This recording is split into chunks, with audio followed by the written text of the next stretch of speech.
ফিরলাম বিরতির পর, আর এবার নজর রাখবো আজ হাই ভোল্টেজ রবিবার, তার বলার অপেক্ষা রাখে না। কারণ ভোট প্রচারে ফের একদিকে বাংলায় মোদী এবং আজ রাজ্যে 4 সভা রয়েছে মোদীর, ব্যারাকপুর, হুগলি, আরামবাগ, হাওড়ায়। এবং এরই পাশাপাশি নজর রাখার চেষ্টা করব আজ মমতা বন্দ্যোপাধ্যায়েরও সভা রয়েছে, কিন্তু মোদীর সভার দিকে আমরা একটু নজর রাখার চেষ্টা করব। কারণ আজ 4 দিকে সভা প্রধানমন্ত্রীর, আমরা নজর রাখবো। ভেঙ্কটেশ্বর আমাদের প্রতিনিধি রয়েছেন আমাদের সঙ্গে। ভেঙ্কটেশ্বর, হাই ভোল্টেজ রবিবার, তা বলার অপেক্ষা রাখে না। এর আগেও মোদী এসছেন প্রচারে, কিন্তু আবারও ভোট প্রচারে বাংলায়। আজ কোথায় কোথায় কখন কখন সভা রয়েছে? দেখো, লোকসভা নির্বাচনকে একেবারে পাখির চোখ করে দলীয় প্রার্থীদের সমর্থনের আগে একাধিকবার রাজ্য সফরে এসেছেন প্রধানমন্ত্রী নরেন্দ্র মোদী। গতকালই তিনি কলকাতায় এসে পৌঁছেছেন এবং আজকে মোদীর একেবারে ঠাসা কর্মসূচি রয়েছে। প্রথমে সকাল 11:30 নাগাদ ব্যারাকপুরে প্রধানমন্ত্রী নরেন্দ্র মোদী তার সভা রয়েছে। ব্যারাকপুরে সভা করার পর তিনি সেখান থেকে পৌঁছে যাবেন চুঁচুড়া। চুঁচুড়া হুগলি জেলার চুঁচুড়াতে, সেখানেও লকেট চট্টোপাধ্যায়, তিনি দলীয় প্রার্থী, বিজেপির প্রার্থী, তার সমর্থনে প্রধানমন্ত্রী সেখানে বক্তব্য রাখবেন। এরপরে তার তৃতীয় যে জনসভাটি রয়েছে সেটা হচ্ছে পুরসুরাতে। পুরসুরাতে তৃতীয় জনসভায় অংশ নেওয়ার পরেই প্রধানমন্ত্রীর আজকে যে 4টি যে জনসভা রয়েছে তার শেষ জনসভা হবে সেটা হচ্ছে সাঁকরাইলে।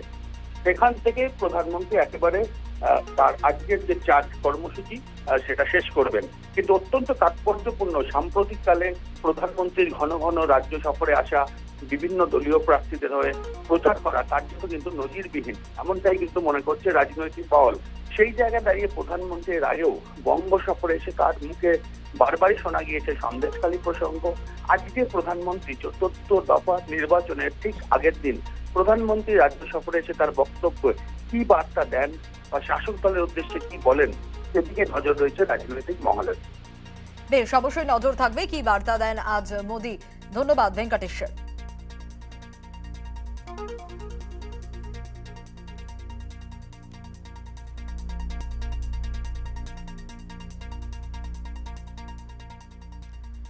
আর এই হাই ভোল্টেজ রবিবারে হাওড়ায় হেভিওয়েট ডুয়েল আজকে। তার কারণ হাওড়ায় একদিকে মোদী, অন্যদিকে মমতা। হাওড়ায় মোদী বনাম মমতা। আমতায় ভোট প্রচার প্রধানমন্ত্রীর, উলুবেড়িয়ায় সভা রয়েছে তৃণমূল নেত্রীর। হাওড়ায় হেভিওয়েট ডুয়েল, অবশ্যই নজর থাকবে তারা কি বার্তা দেন। আমতায় একদিকে ভোট প্রচার প্রধানমন্ত্রীর, অন্যদিকে উলুবেড়িয়ায় সভা তৃণমূল নেত্রীর।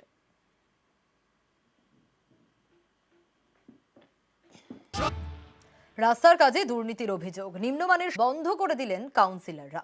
এ ছবি উত্তর দিনাজপুরের ইসলামপুরের। আর আলিপুরদুয়ার, সেখানেও একই অভিযোগ। আর সেই একই অভিযোগে রাস্তার কাজ বন্ধ করে দিলেন গ্রামবাসীরা।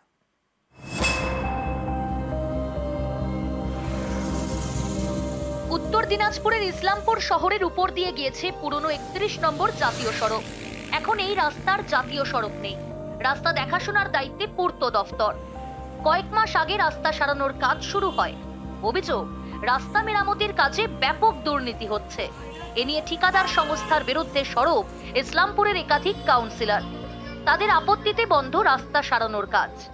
আমরা নির্বাচনে ব্যস্ত থাকার জন্য কাজ দেখতে পারিনি।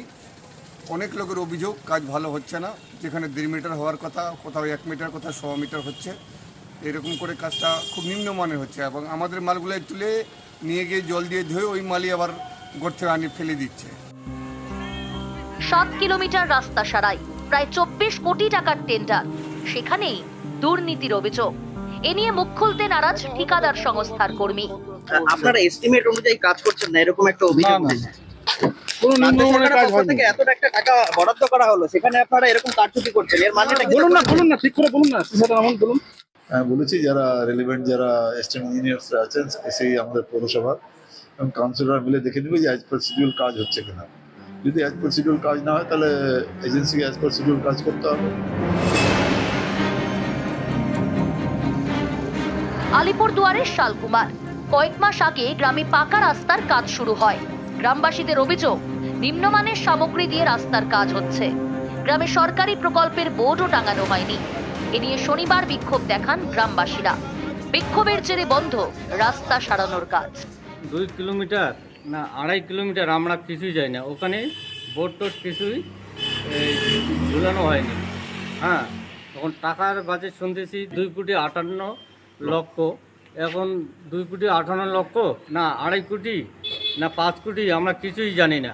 আমরা কন্ট্রাক্টরকে বারবার বলেছি, কারণ আমি বিশেষ করে আমি যেহেতু আমাদের শালকুমার 2 এর প্রথম রাভা সম্প্রদায়ের প্রধান, আমি অবশ্যই চাবো রাস্তাটা ভালো মতো হোক। ফলকটার ব্যাপারে আমরা কন্ট্রাক্টরকে বারবার বলেছিলাম যে ফলকটা দিয়ে যান, তিনি হয়তো এসে ফলকটা লাগিয়ে দিয়ে যাবেন।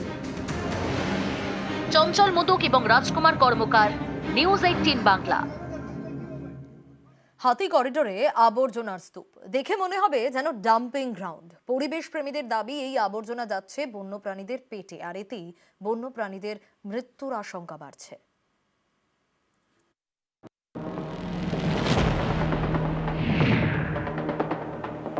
জলপাইগুড়ির বানারহাটের মোড়াঘাট হাতি করিডোর, রোজ হাতির দল যাতায়াত করে।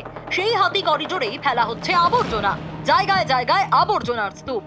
ডুয়ার্সের হাতিদের করিডোর এখন যেন ডাম্পিং গ্রাউন্ড। বানারহাট ব্লকের বিভিন্ন চা বাগানের আবর্জনা ফেলা হচ্ছে কার্তিক ওরাও কলেজের ঠিক পাশেই। হাতি করিডোরে জমছে আবর্জনা, মদের বোতল থেকে প্লাস্টিক, ইনজেকশনের সিরিঞ্জ সবই জমা হচ্ছে মোড়াঘাটে। পরিবেশ প্রেমীদের দাবি, অনেক হাতি এই আবর্জনা খেয়ে ফেলছে, এতে হাতির মৃত্যুর আশঙ্কা বাড়ছে। অঘোষিত এই ডাম্পিং গ্রাউন্ড যদি এলাকা হয়ে থাকে তাহলে কোথাও না কোথাও বন্যপ্রাণীদের ক্ষতি হবে। রাস্তাঘাটের মধ্যে যে হাতির যেখানে ডাং পড়ে থাকে সেখানে প্লাস্টিক পাওয়া যায়, কারণ একেবারে হাতির করিডোরে এইভাবে অঘোষিত ডাম্পিং গ্রাউন্ড যদি হয়ে থাকে তাহলে কোথাও না কোথাও পরিবেশে বড় ক্ষতি হচ্ছে। তা আমরা অবিলম্বে চাই পরিবেশ প্রেমী হিসাবে যে ব্যাপারটা প্রশাসনকে দেখা উচিত। হাতি করিডোর অর্থাৎ অবাধে হাতির যাতায়াতের রাস্তা, সেখানেই ফেলা হচ্ছে বানারহাট শহরের আবর্জনা, চা বাগান এবং হাসপাতালের বর্জ্য, এতে দূষণ ছড়াচ্ছে। বন্য প্রাণীদের পাশাপাশি বিপাকে পড়েছেন স্থানীয়রাও। इतना गंदगी फेंके हैं तो मतलब बहुत परेशानी तो होगा तभी कोई। प्रशासन नहीं देखता है यहाँ का? नहीं, यहाँ का प्रशासन मतलब उतना अच्छा नहीं है, देखता नहीं है। नहीं है। ये सब साफ हो, गंदगी यहाँ ना फेंके। এই বিষয়ে আমি গ্রাম পঞ্চায়েতের সঙ্গে কথা বলছি। আমরা অবশ্যই প্রয়োজনীয় ব্যবস্থা নেব যাতে ওখানে বাইরের লোকজন আবর্জনা না ফেলে, এবং ফরেস্ট ডিপার্টমেন্টের সঙ্গে কথা বলছি। বাড়ছে দূষণ, নীরব বন দপ্তর, ক্ষুব্ধ পরিবেশ প্রেমীরা, সমস্যায় পড়বে বন্য জীবজন্তু। এখন দেখার বিষয় প্রশাসন কতটা তৎপর হয়। জলপাইগুড়ির বানারহাট থেকে রকি চৌধুরী, নিউজ 18 বাংলা।